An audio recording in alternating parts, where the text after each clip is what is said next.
Good morning. Truth here. Um, I want to talk today about what I call the awakening. Um, the world is waking up to the fact that this whole Tesla thing is really real. And there are a couple of things going on. I want to tell you a couple of personal experiences I had recently. It's been, I'm older, and young people understand what's going on over at Tesla and SpaceX and the Boring Company and Neuralink. But older people, you can't teach an old dog new tricks. And boy, I try really hard to keep up with what's coming. I also have a younger child, so I want to try to stay in tune with the future. But there's a few things going on at Tesla right now that um, uh, I want to share with you, because if people are pushing back, you need to educate them, because they're just being brainwashed. Always remember that. Number one, any media that comes out about Tesla is usually negative, and the reason for that is the media, understandably, have to protect the people who keep them in business, which are the advertisers. Now, Tesla don't advertise, so you'll never hear a good story. If they still call Tesla recalls, even though they're not. They're over-the-air updates. And I had a conversation just last night with an individual who actually likes Tesla, but he commented. He's like, well, they have recalls too. I was alluding to the Ford recalls, but he said, well, they have recalls too. I said, okay, be specific. And he said, well, the hood latch thing, that was a recall, and you had to take your car to the service center. I said, no, you didn't. And it took me a while actually to prove that I was right and he was wrong. And the thing is, he was Googling, getting me all these enormous amounts of stories, and anyway, all that is out there. So you have to be aware. People are realizing this more and more, but if you get around people who are older, I don't care if they buy Teslas or not, but I've always been a person who shares information. If I get good information, you're taught to share, right? Like, you're taught to, if something has helped you, you're taught to share. So we bought a Model 3, planning on buying more Teslas. And it's an amazing product, period. So I'm going to share that, right? But sometimes you get pushback. Anyhow, the other thing that's people are not realizing is the cost of operating a Tesla is dirt cheap. Basically, I mean, the other day, in fact, I have a friend who installs the charging infrastructure here in South Carolina, and he installed some chargers down here at our waterfront park, and I wanted to try them out, just to see what it was all about. So I went down there, and look at the view I have. Isn't this beautiful? It's the harbor there. I wanted to try them out, so I decided I'd plug in and then I'd go for a walk around Waterfront Park. So I don't know how long I walked for, a few minutes, but when I came back to the car, I had 37 miles charge, and it was $1.45 was the cost of that. Now, do the math. That's pretty cheap. And so that's number two. The other thing is, when you I'm learning how to explain more the charging infrastructure. You're still hearing, well, there's not enough chargers. There's not enough chargers. I'll tell you, if they never built another charger right now, there's enough chargers.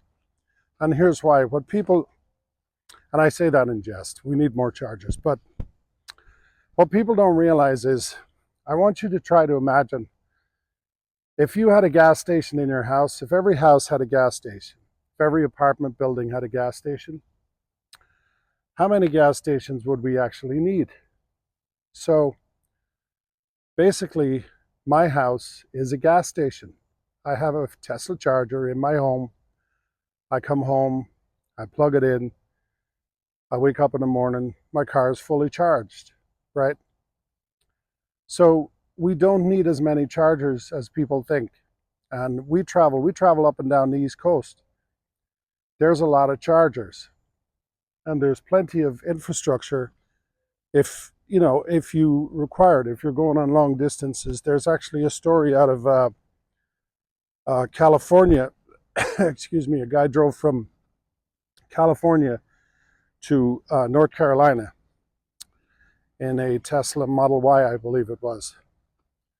And the total cost was $247. So anyway, that's out there. The other thing that people are going to push back on is that, people don't like the whole battery thing. They're like, well, I don't want anything that runs on batteries, blah, blah, blah, blah. Batteries are bad for the environment. Batteries are this, batteries are that. And then you simply turn to them and say, well, I get that. Then you say, you know what you should do right now? You should go out to your car and unplug the battery. And let me know how that works out for you. Probably won't run. So the truth of the matter is, folks, every car has a battery. And wouldn't it be nice if the battery in your gas-powered car would just operate the entire car and you didn't have to put a battery in it? So that's number 3, right? Now, number 4, there's this constant talk about how electric vehicles lose value. I remember when I bought my Model 3. I bought my Model 3 in 2022, brand new. And this is the thing, when you understand an investment, you understand that over time, your investment pays off. Now, if you're going to buy a Tesla and think about resale value, that's a little crazy. First of all, if you can avoid it at all, avoid a car payment. But most people can't do that. But if you're going to buy a Tesla and you think of it as something that you want to hold value over time, don't buy a Tesla. Actually, don't buy any car. Every car loses value. There's a big difference with a Tesla, however. Over time, over the life of the vehicle, and there's lots of Teslas out there now that have 300, 400,000 miles on them. So the myth that the batteries don't last is rapidly getting shot down. Over the life of a vehicle, a Tesla will be more beneficial to you financially than any other car. There's zero maintenance. In fact, there's a $250,000 Tesla out there right now that has never had its brakes redone. All they've ever put on the car is tires. So I knew when I purchased my Tesla that I was paying way too much money for it. I also paid for full self-driving, knowing that I was investing in the future of not alone the company, but also of my own future. This car is going to last me a very, very, very long time. And I didn't mind paying the premium price. I'm also a Tesla investor. I've been investing in Tesla since 2018. I'm still investing in Tesla. The other day, I bought more shares of Tesla. I am pretty much all in on this company. So anyway, this is an asset, and it's an asset of value, just like a house, just like any other asset that you can think of. And now, let me get to my final point here on the asset. People are not realizing this. If you lease a Model 3 or a Model Y right now, if you decide to do that today, first of all, the leases are very inexpensive. You cannot, Tesla will not allow you to purchase the car at the end of the lease. Why is that? Why would they want your car back? Why would they want a used car back? Well, I believe there's two reasons. Number one, Robotaxi is real. Robotaxi is coming. Your Tesla, if you own it, will have the capability of becoming a Robotaxi. So just like Uber, your car will be an Uber, except it will be autonomous. So your neighbor will be able to go into an app, rent your car will go pick them up, drop them off where they need to go. You will get a large percentage of that revenue. Tesla, of course, will get a percentage. And your car essentially will become an asset of value at that point. Now, nobody knows, including me, how they're going to roll this out. But there is huge belief that the rollout will probably be to the customers who are purchasers who own their vehicles. The vehicles that Tesla will make from that point forward, many of them, there will be a specific vehicle, probably a Model 3 or a version of a Model Y, which is why we believe they're not allowing you to purchase them at the end of the lease. They want those cars back in their fleet because they will launch Robotaxi also. So it's very important that you understand you can't look at this car like any other car on the planet, frankly. Now, I hope you understand this stuff. I'm not here to sell you on Tesla. I'm just here to tell you that there are better ways of doing things. And there's a better way of building cars. There's a better way for you to own a car.